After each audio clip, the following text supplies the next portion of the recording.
उद्याही राज्यात मुसळधार पावसाची शक्यता आहे. पालघर, पुणे, रायगड, नाशिकला रेड अलर्ट देण्यात आला. मुंबई शहर आणि ठाणे, रत्नागिरीला ऑरेंज अलर्ट देण्यात आला. नागरिकांना सतर्क राहण्याच्या सूचना देण्यात आल्या.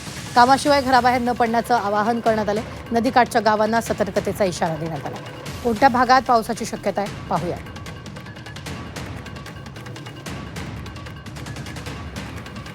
उद्याही राज्यात मुसळधार पावसाचा इशारा देण्यात आलेला आहे. तर रेड अलर्ट पाहूयात. पालघर, पुणे घाट, रायगड आणि नाशिक या भागांना देण्यात आला.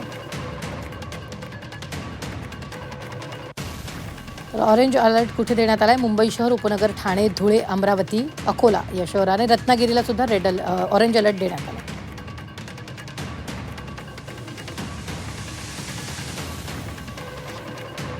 ठाणे, धुळे, अमरावती, अकोला, रत्नागिरी या सुद्धा जिल्ह्यांना ऑरेंज अलर्ट देण्यात आला.